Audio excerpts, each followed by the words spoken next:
ఏంటే చెల్లెలి పెళ్లి శుభలేక? అవునండి, ఆగమేఘాల మీద అచ్చొత్తిచ్చానండి లగ్న పత్రికలు. తమరు దగ్గరుండి జరిపించాలి పెళ్లి. శుభం, తప్పకుండా జరిపిస్తా. ఇది అన్నట్టు పెళ్లి పనులకి ఎవరైనా మనుషులు తక్కువైతే చెప్పు, నా కొడుకు బుల్లిరాజు గారిని పంపిస్తా. చింతకాయం కాదు, మా ఇంటి నిండా బోల్డ్ మంది పనోళ్ళు పాలేర్లు. అసలే మాది ఇప్పుడు తొరల వంశం. వస్తానండి, అవతల బోల్డ్ మందికి వంచాలి లగ్న పత్రికలు. సెంతకాయలు అమ్ముకునేదానికి సిరిమాలత్యం పడితే సెంతకాయం చూసి సి వంకర టెంకరగా ఉంది, ఇదేం కాయా అని అడిగిందంట. అట్టుంది దీని కథ.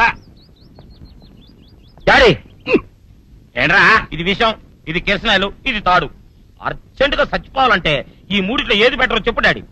ఈ ఇసం తాగి ఈ కిరసనాయలు మీద వేసుకుని ఈ తాడు ఊరేసుకుని అగ్గిపుల్ల లపక్కన వెలిగించుకున్నారనుకో, టపక్కన ఎగిరిపోతారా. అవును, ఎంతకీ ఈ ఏర్పాట్లన్నీ ఎవరి సాగు కోసమో? నేనే ఆత్మహత్య చేసుకుందాం అనుకుంటున్నాను. నా బావి పేసినంట, నువ్వు బతికొండంగానే నీ ముఖం పగలు చూస్తే రేత్రి కల్లోకి వస్తుంది. అట్టానికి నువ్వు సచ్చి దెయ్యమయ్యావనుకో, దెయ్యాలు కూడా బెదిరి సస్తాయి. నువ్వు సచ్చకరా, చచ్చుతా సచ్చకరా. నేను చచ్చుతా. అయినా అంత అర్జెంట్ గా సత్తాల్సిన కర్మ నీకేంట్రా ఇప్పుడు? ఎందుక నేను పిల్లని లవ్ చేశా, ఆ పిల్లను నేను పెళ్లి చేసుకుంటానంటే నువ్వు నో అంటావు. నేను నీ మాట వినను అంటే ఆ ఆస్తి కవర్ ఎవరికైనా ఇచ్చేస్తాను అంటావు. నువ్వు ఇచ్చేసే ఆస్తి కవర్ కంటే నేను ఇచ్చేసిన మనసే నాకు ముఖ్యం. అందుకే నేను చచ్చుతా. అదే విషయం. ఓరు నా బొగ్గుకొండా, నువ్వు ప్రెసిడెంట్ అవడం నాకు కావాలి గాని పేడెత్తుకునే అమ్మాయిని తీసుకొచ్చి నానా నేను దీన్ని ప్రేమించాను అని చెప్పు, నేను చేయకపోతాను. అవును, ఎంతకీ ఎవరమ్మాయి? ఒకటే అట్లా సిగ్గుపడబాక, చాలా సండాలంగా ఉంది. ఎవరో చెప్పు. అది అది జానకమ్మ. ఏంటి జానకమ్మ? అమ్మా, నీ గని పిచ్చిగా నెక్కిందంట్రా. నా వయసు ఆవిడ్ని నువ్వు ప్రేమించటమేట్రా? జానకమ్మ కాదు డాడీ, ఆవిడ మనవరాలు సౌందర్యను ఆవిడ మనవరాలా? నా ఎదుకున్నా నా బొగ్గుకొండ కదే. రే, జానకమ్మ గారితో ఇయ్యమందడం అంటే నేను మాత్రం కాదంటని చెప్పు. వెంటనే వెళ్ళి వాళ్ళతో మాట్లాడి ఆ ముఖరథం పెట్టించుకొస్తా. అబ్బా, కింద ఒత్తులు తీసేసి ప్రాణాలు తీసేస్తున్నావు డాడీ. ముఖరథం కాదు డాడీ, ముహూర్తము. ముహూర్తము అదేలా ముఖరథము, అదే పెట్టించుకొస్తా. డాడీ, నేను ఇంకో డాడీ కాకుండా నీకే పుట్టినందుకు నాకు పిచ్చి హ్యాపీగా ఉంది డాడీ. ఆనందమానందమాయనే ఈ అందగాడు పెళ్లి కొడుకాయనే. తాతబ్బాయి గారు, ఈ శుభ సమయంలో మీకు విషయం చెప్పాలండి. మా బుల్లిరాజు గారు పుట్టినప్పుడు నా గురించి డాడీ చెప్పు చెప్పు చెప్పు. మా బుల్లిరాజు గారు పుట్టినప్పుడు మా ఆవిడికి పురుడు పోసిన మంత్రసాని ఈయన చూసి పుట్టింది పంది పిల్లేమో అనుకుని అని అడిచి ముడిచిపోయిందండి. డాడీ ఇప్పుడు అవన్నెందుకు? ఊరుకోవా, మన జీవితాల్లో గొప్ప ఈ చిత్రాలు జరిగినప్పుడు 10 మందికి చెప్పుకోవాలా. ఇప్పుడు మంత్రసాని మూర్చిపోయింది కదండి. ఇకపోతే మా ఆవిడ ఎట్టండి సేపుల్లే నా కొడుకుని కన్నానని బెంగపడి పురిటి స్థానం అవ్వకముందే చచ్చిపోయిందండి. డాడీ, నేను నీ కడుపున పుట్టపట్ట కదా నాకు ఈ ఫేస్ వచ్చింది. నేను ఇంకొక నాన్నకు పుట్టిన అందంగా నన్ను పుట్టుండేవాడిని. ఇక చూడు, కాకి పిల్ల కాకి ముద్ర, నీ మొహం ఎప్పుడు నాకు ముద్దొత్తనే ఉంటుందిరా కన్నా. ఇకపోతే మా ఆవిడ చచ్చిపోయింది కదండి. ఈయన్ని ఎత్తుకోవడానికి వచ్చిన పని పిల్లలండి ఈయన చూసి దడుచుకుని పరుగో పారిపోయేవారండి. అసలు ఈడికి ఈ జన్మలో పెళ్ళవుద్దా అని నేను ఈ ఆడవని రోజు లేదనుకోండి. అట్లాంటిది మా బుల్లిరాజు గారికి మీ అమ్మాయితో పెళ్లి కుదరటం నిజంగా మా అదృష్టం కదండి. ఎంత మాట, మీలాంటి వారితో వీమంతరం మా అదృష్టం. చాలవరకండి, అంత మాట్లాడతారు. పొంతులు గారు మొకరథం పెట్టేయండి. అయ్యా, ఈనాటికి సరిగ్గా 4వ రోజుకు ఓ మంచి దివ్యమైన ముహూర్తం ఉంది. అయితే అదే కాయ చేసేయండి. ఏం డాడీ? అట్లాగే. ఏమనే, మా ఓడికి పెళ్లి ఖాయమైతే మా నూరు దేవాలయంలో దేవుడికి అభిషేకం చేయిస్తానని మొక్కుకున్నానంటే ఆ అభిషేకం ఇలా జరిపిస్తున్నాను. మీరందరూ పెళ్లి కూతురు తీసుకుని తప్పకుండా రావాలి. అమ్మో జానకమ్మ, నువ్వు కూడా తప్పకుండా రావాలి. ఎంత మాట, తప్పకుండా వస్తాను. అట్లాగేనమ్మా, వస్తామండి. వస్తానండి. అమ్మా, పల్నాటి నాగమ్మ లెవెల్లో పథకాలేసి ఈ పెళ్లిని జరగొడదామని చూసావు. అది తెలుసుకోలేనంత ఎదవని కాదు నేను. మీ అందరికీ తెల్లారదాకా టైం ఇస్తున్నా. నా కొడుకుని ఎక్కడ దాచారో చెప్పకపోతే మీ అందరి బతుకులు తెల్లారిపోతాయి. నిజంగా బుల్రాజు అయ్యాడో మాకు తెలియదండి. నేను ఇంకేమీ దలుచుకోలేదు. మీకు ఇచ్చిన గడువు లోపల మీరు నిజం చెప్పాలి, అదే నేను వినాలి, అంతే.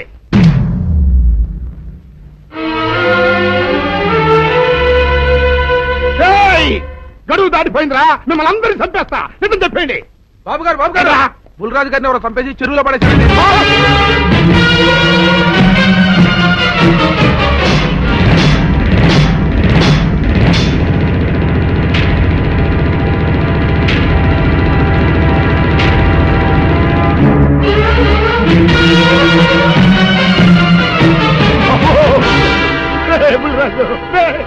ధర్మానికి మారుపేరైన మీ కన్న కొడుకు మీద ఎవరు పగ పెంచుకున్నారో గాని మొహం నామరూపాలు లేకుండా చెక్కేశారు బాబా.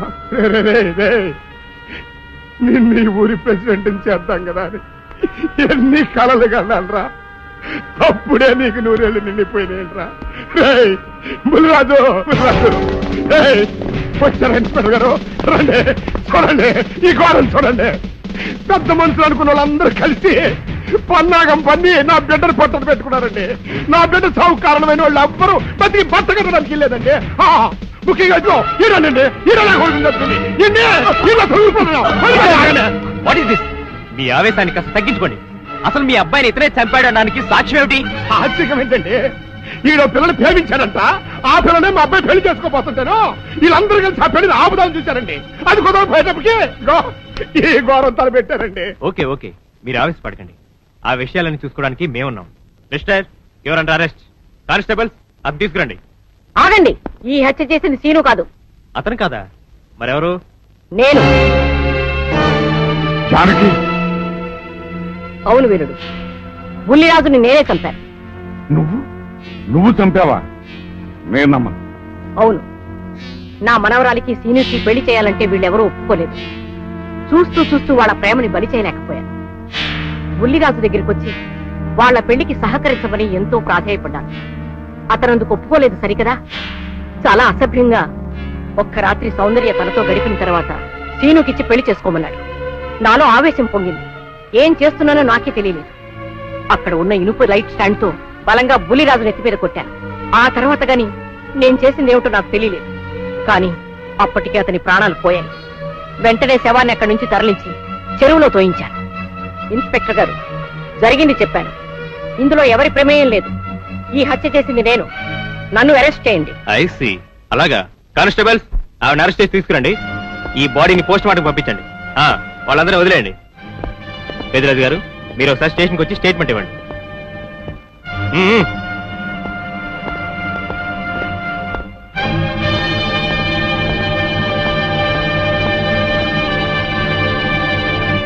చెప్పు జానకి, ఏం చేయాలో చెప్పు. నా మెళ్ళో ఉరితాడు పడేలోగా నా మనవరాలి మెళ్ళో నీ మనవడు పసుపుతాడు కట్టాలి. అలాంటి మాట్లాడక జానకి, నేను భరించలేను. నీకేమీ కాదు, పట్నం వెళ్ళి మంచి లాయర్ని మాట్లాడతాను. ఎలాగైనా సరే నిన్ను బయటికి తీసుకొస్తాను. నువ్వు నన్ను కాపాడే ప్రయత్నం చేస్తే నీ మనవడు ఉరికంబం ఎక్కుతాడు. ఏమిటో అనేది? ఈ హత్య నేను చేయలేదు. మరి సౌందర్యని పెళ్లి చేసుకుంటే నిన్ను చంపేస్తానని బుల్లిరాజుని గుళ్ళో బెదిరించాడు కూడా సీను. ఈ పరిస్థితిలో సీనుని అరెస్ట్ చేస్తే సాక్ష్యాలన్నీ అతన్నే హంతకుడిగా నిరూపిస్తాయి. సీనుకి శిక్ష పడితే నా మనవరాలి గుండె పగిలిపోతుంది. అందుకే ఆ జంట దూరం కాకూడదని ఈ హత్య నేనే చేశానని నేరం నా మీద వేసుకున్నాను. జానకి, నా మనమని బతికించడం కోసం నువ్వు ఉరికమ్మ ఎక్కుతావా? లేదు వీరు, నీ మనవని బ్రతికించడం కోసమే కాదు, ప్రేమని బ్రతికించడం కోసం, ప్రేమికుల్ని కలపడం కోసం. జానకి, మనుషులు శాశ్వతం కాదు వీరు, ప్రేమ ఒక్కటే శాశ్వతం. మన ప్రాణాలిచ్చేనా ప్రేమని బ్రతికించాలి, వాడిని దంపతులను చెయ్యాలి. అది నా కోరిక. చేస్తావు కదూ?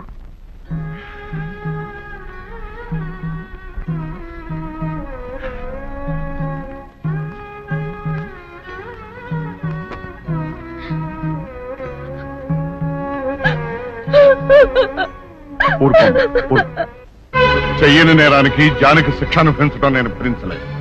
ఆమె చేసిన త్యాగానికి మన కుటుంబం మొత్తం తరతరాలుగా సేవ చేసిన ఆమె రుణం చేరు. మనం వెంటనే పట్టణం వెళ్ళి మంచి లాయర్ని మాట్లాడు. నా ఆస్తి మొత్తం పోయినా సరే జానకిని మాత్రం కాపాడాలి. ఏ రైతు భక్తులు వెళ్తానికి లేదు, జానకమ్మని కాపాడడానికి లేదురా. ఏ మనవరాలి కోసమైతే నా ఒక్కగానొక్క కొడుకుని పొట్టలు పెట్టుకుని నా కడుపులో చిచ్చు రేపిందో ఆ మనవరాలికి బతకడానికి లేదు. అది ఎక్కడ కనపడితే అక్కడ ముక్కలు ముక్కల కింద నరికేయండి.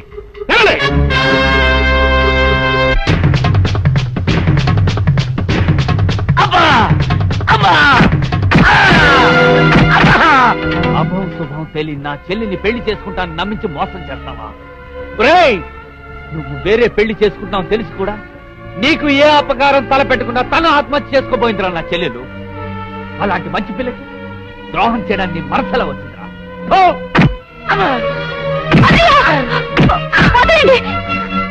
పుల్లిరాజుని జానకమ్మ చంపేసిందనుకుని సౌందర్యని సీనుని చంపమని మనుషుల్ని పంపిస్తున్నాడు పెద్దరాజు.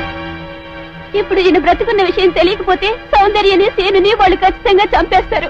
వాళ్ళు పోతే జానకమ్మ వేరే ధర బ్రతకలేరన్నయ్య. పుల్లిరాజు నన్ను పెళ్లి చేసుకోపోయినా పర్వాలేదు, నా జీవితం నాశనం అయిపోయినా పర్వాలేదు, ఇంతమంది చావులి కాడు నేను కాకూడదన్నయ్యా. పుల్లిరాజు బ్రతికే ఉన్నాడన్న విషయం పెద్దరాజుకి చెప్పండి అన్నయ్యా, చెప్పండి.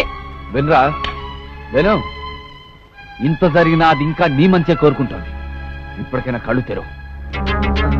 రాయ్ ఈ నీడ్ బాబు కాబట్టి చెప్పండి రా. ప్రెసిడెంట్ గారి మనుషులు సౌందర్యం తీసుకుపోతున్నారు. మన సీని గారి స్నేహితులు వాళ్ళతో కలబడ్డారు. రండి రండి.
ముద్రష్టం నా కొడక, నా కడుపులో చెడబుట్టే కదంటరా.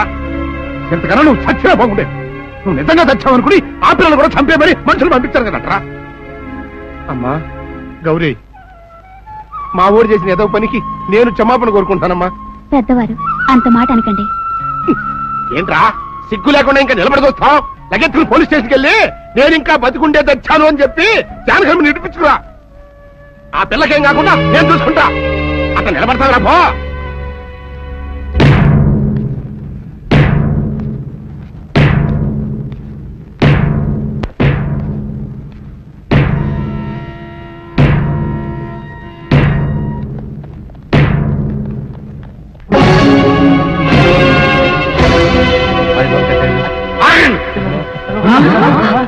అడుగు ముందుకు వేశారో తలకాయలు పుచ్చకాయలా ఎగిరిపోతాయి. బాబు మీరు ఇక్కడే ఉన్నాడు, వాళ్ళ అంతు చూస్తాను. ఒరే పెద్దిరాజు, నీ బలగాన్ని వెంటేసుకొస్తే నేను బెదిరిపోయి నా మనవన్నే మనవరాలు నీకు అప్పగిస్తాననుకున్నావురా? ఎరగరా, ఆవేశం తగ్గించే కాస్త నేను చెప్పేది ఇరవయా. దమ్ములుంటే మగాడు అనేవాడు ముందుకు రండిరా. ఈ వీరగర సత్తాయితో చూపిస్తాను. ఇప్పించుకోండి బాబు.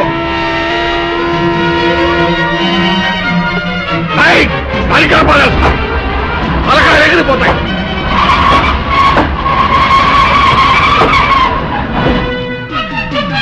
నేను అమ్మాయి మీరు ఎక్కడే ఎక్కడ మీరు వీళ్ళ సంగతి ఏం చూస్తాను ఎక్కడే పెద్దరాజు ఎగిరిపోతుంది. ఎక్కడెక్కడ వస్తున్నారు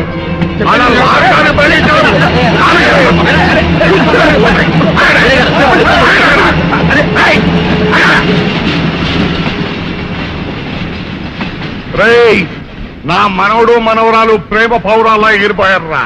వాళ్ళ పెళ్లి ఎవడాపుతాడో ఇప్పుడు ఆపండిరా. వీరుడు నేనే వాళ్ళని దింపేశాను. వీరుడు నీకిచ్చిన మాటను కనీసం ఇప్పుడైనా నిలబెట్టుకుందాం అనుకుంటే ఎందుకు దించావు జానకి? బుల్లిరాజు బ్రతికినాడు తాతయ్య. బుద్ధిరాజు బతికే ఉన్నాడా? అదిగో నిక్షేపంలా ఉన్నాడు మా అల్లుడు గారు.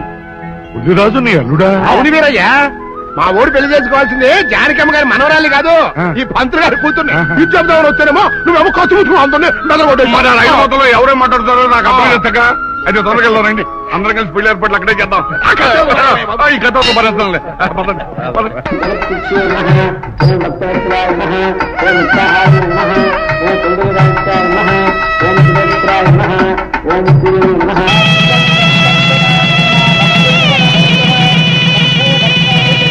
అంతా బాగానే ఉంది కానీ అత్తయ్య, నాకు అంతు పట్టని విషయం ఒకటే. ఇంతకీ నువ్వు చంపింది ఎవరిని? మీ అత్తయ్య ఎవరిని చంపలేదు, అంతా ఉత్తుదే. మరి ఆ చెరువులో దొరికిన శవం? నేను చెప్తాను. కొత్తపల్లి నుంచి ఇప్పుడే మాకు రిపోర్ట్ అందింది. ఆ శవం ఆ ఊరు వాడిదేనట. పెళ్లి కొడుకు తరపు వాళ్ళకి పెళ్లి కూతురు తరపు వాళ్ళకి జరిగిన ఘర్షణలో అతను చంపేసి ఆ శవాన్ని మీ ఊరి చెరువులో పారేశారట. అది విషయం.